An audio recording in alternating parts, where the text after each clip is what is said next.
السلام علیکم دوستو، کیسے ہیں آپ سب؟ میں زمینہ فیاض ایک بار پھر آپ کے ساتھ میں شروع کر رہی ہوں مرم قائزان بائی عریشہ پارٹ 35۔ تمہارا یہ پلان بھی کامیاب نہیں ہوا سمیر۔ قائزان اس طرح سے میرے پاس نہیں آیا، بلکہ اب تو 3 دن سے وہ گھر پہ ہی نہیں آ رہا۔ یہاں اس کا دوست اور ڈبلو ہی ہے۔ ڈبلو تو آج کل اتنا خطرناک ہو گیا ہے کہ میرے پاس آتے ہی بے چینی سے اٹھ کر ٹہلنے لگتا ہے، جیسے میں اسے جان سے مار ڈالوں گی۔ شکر ہے وہ بے زبان ہے، ورنہ یقیناً وہ قائزان کو بتا سکتا تھا کہ میں نے اس کے ساتھ کیا کرنے کی کوشش کی ہے۔ سمیر، تمہیں مجھے تھوڑا سا وقت دینا ہوگا، تبھی میں سب کچھ کر پاؤں گی۔ نہیں، اب تمہارے پاس کوئی وقت نہیں ہے۔ اب تم قائزان کو شادی کے لیے کہو گی۔ بس بہت وقت ہو گیا۔ قائزان کو میں تمہارے قریب لانا چاہتا تھا، لیکن وہ تو تم سے دور ہی ہوتا جا رہا ہے، تو مجھے تمہارا کوئی فائدہ نہیں ہو رہا، اسی لیے اب تمہیں قائزان سے شادی کرنی پڑے گی۔ اب ہمارے پاس اور کوئی راستہ نہیں ہے، سمیر نے سوچتے ہوئے کہا، جبکہ دوسری طرف وہ پریشان ہو گئی تھی۔ اگر تمہیں پیسے چاہیے تو اب تمہیں قائزان سے شادی کرنی پڑے گی۔ طلاق کوئی بڑا مسئلہ نہیں ہے، بعد میں تمہیں طلاق دے دے گا، لیکن فی الحال اس کے قریب جانے کے لیے تمہیں اس سے شادی کرنی پڑے گی۔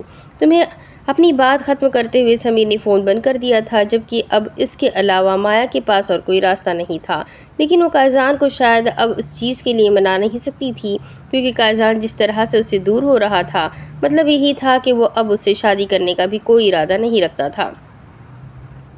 لیکن یہ بات سمیر کو بتا کر وہ اپنے پیسوں پر کوئی رسک نہیں آنے دے سکتی تھی۔ میں شادی کر رہا ہوں رسل، وہ گاڑی میں بیٹھا ہوا تھا جب اس نے رسل کو بتایا۔ یہ تو بہت ہی زیادہ خوشی کی بات ہے، تمہیں شادی کر لینی چاہیے۔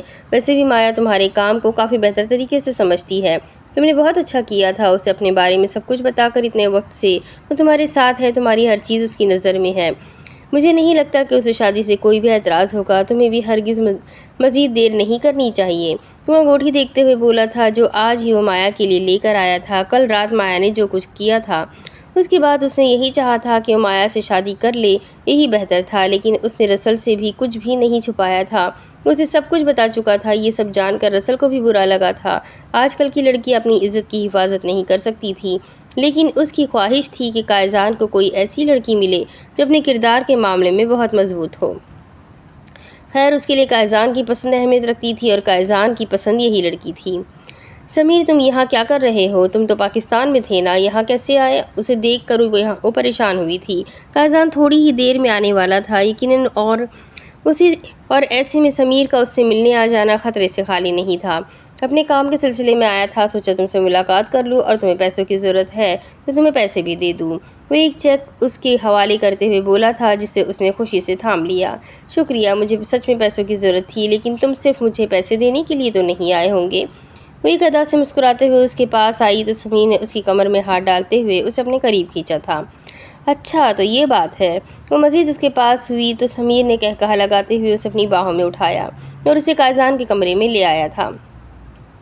گھر کے اندر داخل ہوا تو انگوٹھی اس کے پاس ہی تھی۔ آج وہ مایا کو اپنی زندگی میں شامل کرنے کا فیصلہ کر چکا تھا۔ وہ مایا کو اتنا بڑا گناہ کرنے نہیں دے سکتا تھا۔ اس کے قریب آنے کے چکر میں وہ بہت غلط جا رہی تھی، اور وہ ایسا نہیں چاہتا تھا۔ وہ اسے عزت کے ساتھ اپنی زندگی میں شامل کرنا چاہ رہا تھا، وہ نہ کہ اس طرح سے۔ اس نے مایا کے کمرے کا دروازہ کھولا تو اندر کوئی بھی نہیں تھا، جبکہ رسل ڈبلو کے ساتھ جنگل کی طرف گیا ہوا تھا۔ وہ ہر روز شام میں اسے واک کروانے لے کر جاتا تھا اور بہت دیر سے واپس آتا تھا۔ یہ علاقہ آباد ہونے کی وجہ سے ڈبلو کو وہ باہر آزاد نہیں گھومنے دے سکتے تھے، اسی لیے رسل خود ہی اسے شام کے وقت گھما کر لے آتا تھا تاکہ وہ ایکٹیو رہے۔ مایا کو کمرے میں نہ پا کر اس نے اپنے کمرے کا رخ کیا تھا، جہاں کا دروازہ اس طرح بند نہیں تھا جس طرح سے وہ صبح بند کر کے گیا تھا۔ یقیناً اس کے کمرے میں کوئی گیا تھا، لیکن کمرے کا دروازہ کھولتے ہی جیسے سب کچھ اس کی آنکھوں کے سامنے آ گیا تھا۔ سامنے اس کے بیڈ پر مایا برہنہ حالت میں سمیر کے ساتھ باتوں میں مگن تھی، جبکہ سمیر شرٹ پہن کر جانے کی تیاریاں کرنے میں مگن تھا۔ اپنی محبت کا یہ روپ دیکھ کر وہ حیران ہی تو رہ گیا تھا۔ قائزان پلیز، کچھ بھی غلط سمجھنے سے پہلے ایک بار میری بات سن لو۔ سمیر، جو اسے دیکھ کر پہلے بوکھلا گیا تھا، اپنی صفائی میں کچھ بولنا چاہا۔ میں نے کچھ نہیں کیا، یہ لڑکی ہی مجھے اکسا کر یہاں اس کمرے میں لے کر آئی تھی، میری کوئی غلطی نہیں ہے۔ میری نظر میں تو یہ میری بھابھی ہے، میں اس کے بارے میں ایسا سوچ بھی نہیں سکتا، لیکن اس نے مجھے بہکایا، تبھی میں نے اس طرح کا کوئی قدم اٹھایا ہے۔ یہ لڑکی بالکل بھی تمہارے لیے ٹھیک نہیں ہے، یہ تمہارے بھائی کے ساتھ ریلیشن شپ بنا سکتی ہے تو خود ہی سوچو کہ بھلا تمہارے قابل کیسے ہو سکتی ہے۔ وہ اس کے سامنے ہاتھ جوڑتے ہوئے بول رہا تھا۔ اسے اپنی اس غلطی کا اندازہ ہو چکا تھا اور بہت بڑی غلطی کر چکا تھا جو اسے ہرگز نہیں کرنی چاہیے تھی۔ اگر اسے کسی لڑکی کے پاس جانا بھی چاہیے تھا تو کون سا یہاں لڑکیوں کی کمی تھی؟ کسی کی طرف بھی 4 پیسے پھینک کر وہ اسے ایک رات کے لیے اپنے پاس رکھ سکتا تھا، لیکن اس نے تو مایا کے ساتھ ہی یہ سب کچھ کر دیا تھا۔ اور یہ سب کچھ پہلی دفعہ نہیں ہوا تھا۔ مایا اور سمیر کافی وقت سے ایک دوسرے کو جانتے تھے اور جب بھی مایا کو پیسوں کی ضرورت پڑتی تھی تو وہ سمیر سے ہی مانگتی تھی۔ اب وہ ان کی قیمت کیسے بھی پوری کیوں نہ کرے۔ مایا خود پر سارے الزام آتے دیکھ کر پریشان ہو گئی تھی، لیکن سمیر کا اشارہ کرنے کی وجہ سے وہ کچھ بھی بول نہیں پائی تھی۔ مطلب وہ اسے قائزان کے سامنے گرا رہا تھا۔ دیکھو قائزان، پلیز مجھے معاف کر دو، ایسا نہیں کرنا چاہیے تھا، مجھ سے بہت بڑی غلطی ہو گئی، میں جا رہا ہوں یہاں سے، ہو سکے تو مجھے معاف کر دینا۔ وہ پریشانی سے اپنی شرٹ اٹھا کر وہاں سے بھاگ نکلا تھا، لیکن جاتے جاتے وہ مایا کو اشارہ کر گیا تھا کہ وہ اس سے کچھ بھی نہ بتائے۔ اتنا تو سمیر بھی سمجھ ہی چکا تھا کہ مایا والی پلاننگ اس کی ناکامیاب ہو چکی ہے۔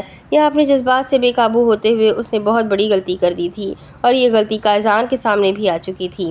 وہ وہاں سے جا چکا تھا جبکہ قائزان اب تک مایا کو ہی دیکھ رہا تھا۔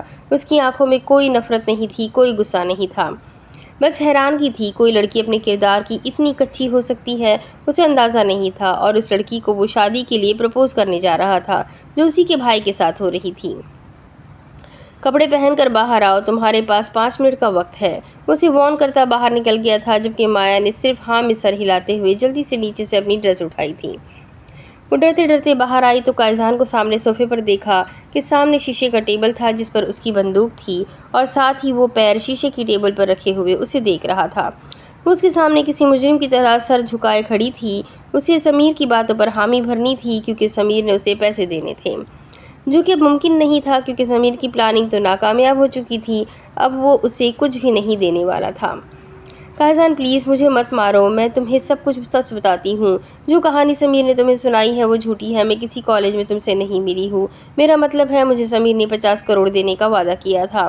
وہ خاموشی سے بیٹھا اسے دیکھ رہا تھا جبکہ مایا نے سچ بولنا خود ہی شروع کر دیا تھا۔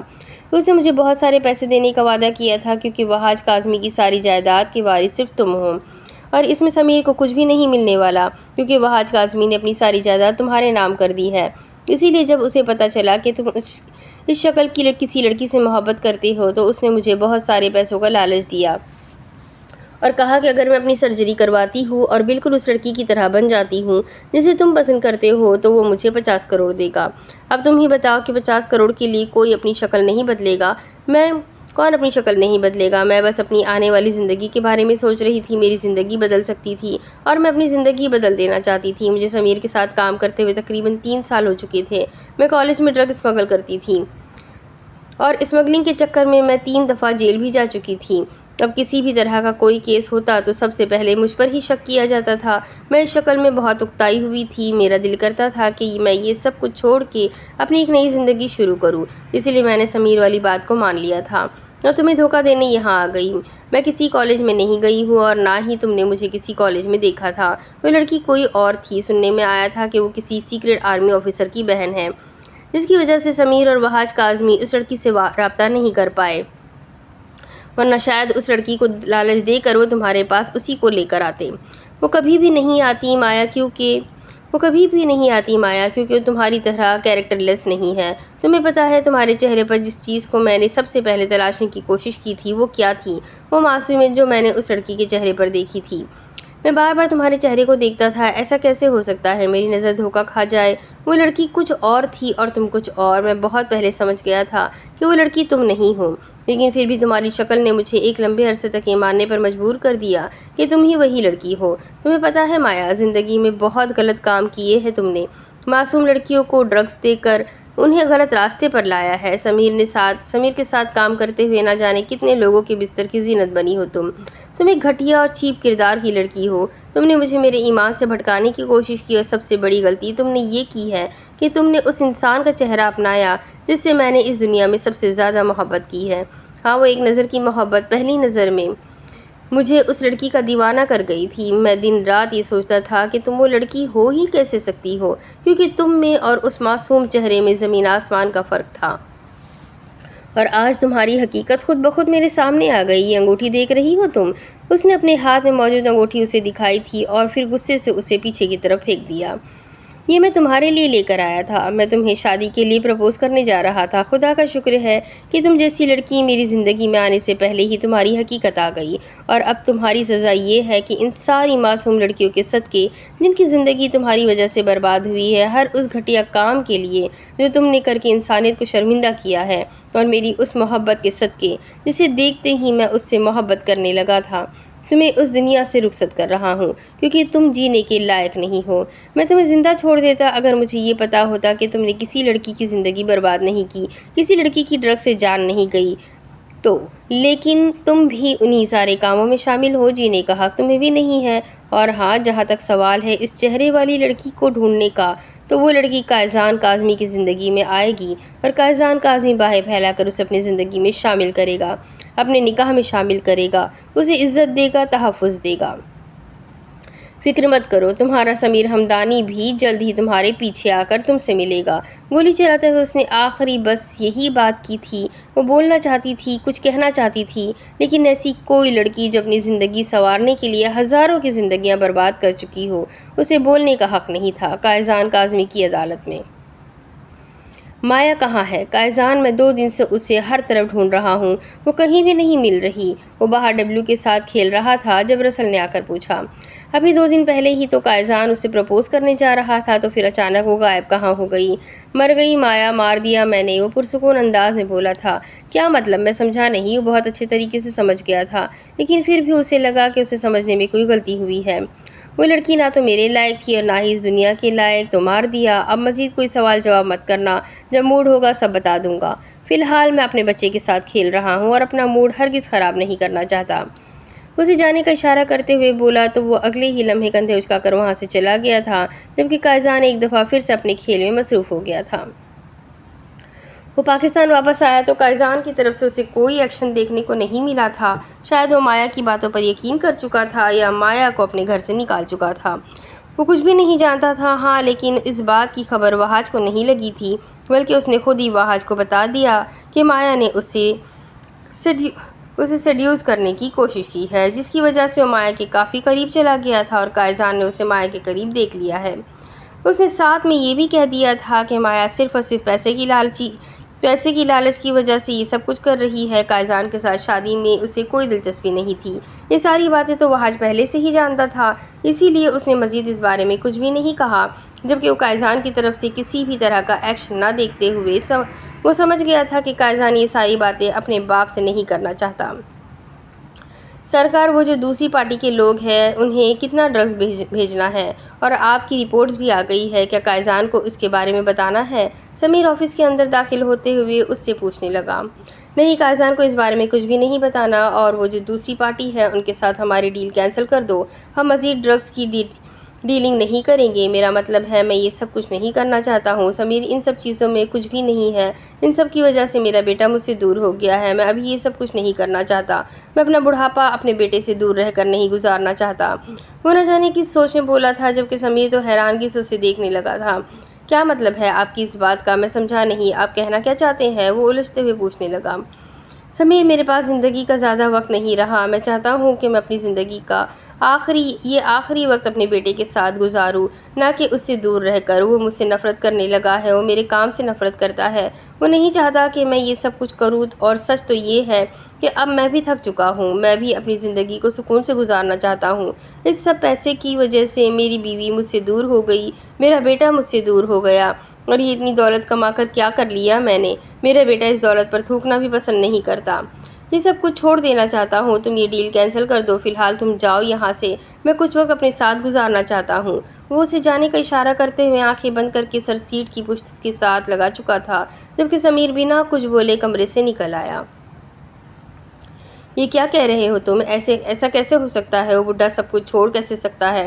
اس نے عبداللہ رئیس کو آ کر بتایا تھا، جبکہ عبداللہ رئیس تو مانو یقین ہی نہیں کر پا رہا تھا۔ پیسے کے پیچھے بھاگنے والا وہاج کاظمی اچانک سے بدل کیسے گیا تھا؟